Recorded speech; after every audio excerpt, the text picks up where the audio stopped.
জনরব media, জনতার কথা বলে। নমস্কার, আপনারা দেখছেন জনরব মিডিয়া। 18ই ফেব্রুয়ারি জনরবের ক্যামেরা ছিল কলকাতার ব্র্যাবন রোডের পাসপোর্ট অফিসে। সাধারণ মানুষ পাসপোর্টের জন্য নাজেহাল। অনেক সময় দালালের খপ্পরে পড়ে টাকা, তথ্য সবই হারিয়ে ফেলেন। তখন সাধারণ মানুষের হায় হায় করা ছাড়া আর কিছু থাকে না। চলুন আমরা রিজিওনাল অফিসারের সঙ্গে কথা বলি, উনি কি জানালেন শুনে নি। আজকে আমরা পেয়ে গেছি বিভূতি ভূষণ কুমারকে, যিনি government of India ministry of external affair regional অফিসে। আমি ওনার কাছে জানতে চাইব, খুব সাধারণ মানুষের প্রশ্ন আসে আমাদের মিডিয়া হাউসগুলোতে যে পাসপোর্টে তারা প্রতারিত হচ্ছে, কি বলবেন?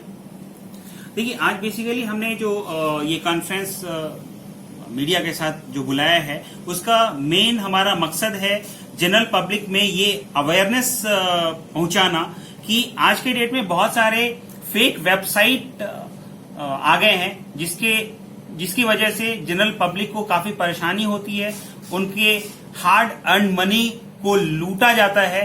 तो मैं मीडिया के थ्रू जनरल पब्लिक में ये अवेयरनेस पहुंचाना चाहता हूं कि जब भी आप पासपोर्ट के लिए आवेदन करें, हमारे गवर्नमेंट के वेबसाइट पे जो कि है www.passportindia.gov.in, ये हमारा एक्चुअल वेबसाइट है।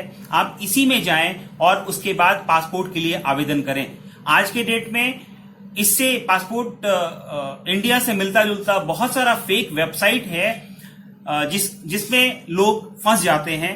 इन फेक वेबसाइट का मैं आपके पास नाम दे देता हूं, जैसे www.indiapassport.org, www.onlinepassportindia.com, www.passportindiapostal.in, www.passportseva.in, www.applypassport.org, www.onlinepassportseva.org, www.passportindia.org.in, www.passportsahayata.org, www.indiapassport.india.in।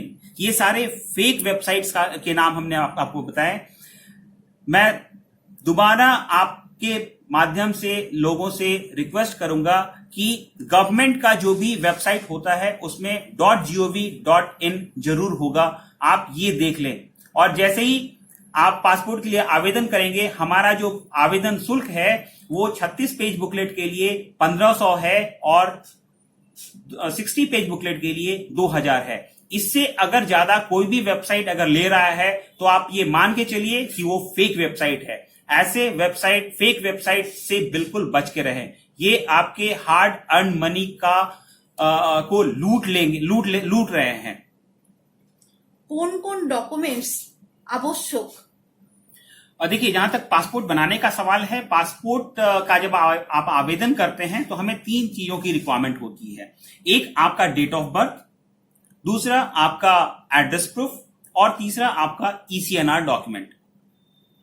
ये तीनों डॉक्यूमेंट, जैसे आपका डेट ऑफ बर्थ के लिए हमारे वेबसाइट में 12-13 डॉक्यूमेंट्स के नाम दिए हुए हैं। आप किसी भी एक डॉक्यूमेंट को आप हमारे पास प्रोड्यूस कर सकते हैं as a date of birth proof.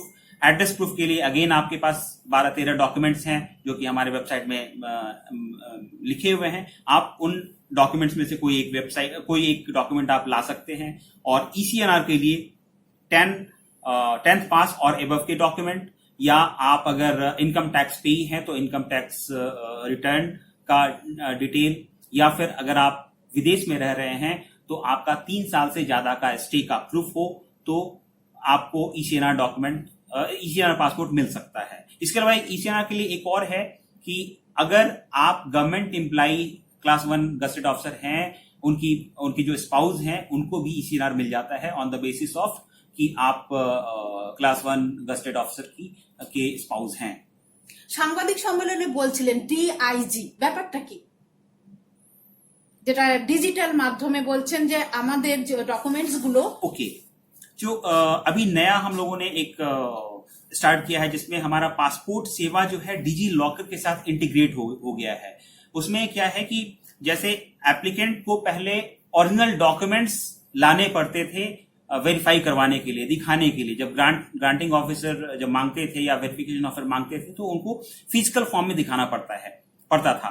अभी गवर्नमेंट ऑफ इंडिया ने जनरल पब्लिक की सहायता के लिए डिजी लॉकर अप्रूव्ड डॉक्यूमेंट को ऑथेंटिकेट कर दिया है। जो 13 डॉक्यूमेंट है जिसमें Aadhaar card, driving licence, voter ID card, PAN verification record, arm licence, birth certificate, caste certificate, ration card, pension certificate, insurance policy, class 10th passing certificate, electricity bill, telephone bill, ये जो 13 document है इसको digi locker के साथ integrate कर दिया गया है। जैसे ही एप्लीकेंट आपको परमिशन, डिजी लॉकर के लिए परमिशन देता है तो डॉक्यूमेंट जो है वो ऑटोमेटिकली परमिशन देने के बाद ऑटोमेटिकली हमारे सिस्टम में अपलोड हो जाता है। तो जब अपलोड हो जाता है तो वो हमारे जो वेरिफिकेशन और ग्रांटिंग ऑफिसर हैं उसको डिजिटली वेरीफाई कर देते हैं और वेरीफाई कर लेते हैं। तो फिजिकली डॉक्यूमेंट लाने की जरूरत नहीं पड़ती है एप्लीकेंट को। और उसी तरह से हमारे जो काउंटर ए पे कार्मिक हैं उनको फिजिकल अपलोडिंग की जरूरत नहीं पड़ती है। लेकिन जो डॉक्यूमेंट डिजिटली वेरीफाइड नहीं होते हैं उसको फिजिकली प्रोड्यूस वहां पे करना पड़ेगा। अपना शुभ नाम? मैं Vibhuti Bhushan Kumar, regional passport officer Kolkata. मेरा जो जुरिस्डिक्शन है वेस्ट बंगाल, सिक्किम, त्रिपुरा और अंडमान का है। অনেক ধন্যবাদ। আজকের এই সাংবাদিক সম্মেলন থেকে আমার দর্শকরা অনেক উপকৃত হবে। অনেক ধন্যবাদ। ভালো থাকুন, সুস্থ থাকুন। Thank you. সুতরাং সরকারি ওয়েবসাইটে আবেদন করতে হবে। ক্যামেরায় সুদীপ দাস, রিপোর্টার শুক্লা গাঙ্গুলি। আপনারা দেখছেন জনরব মিডিয়া। আবার আসছি অন্য খবর নিয়ে। ভালো থাকুন, সুস্থ থাকুন, সুস্থ রাখুন।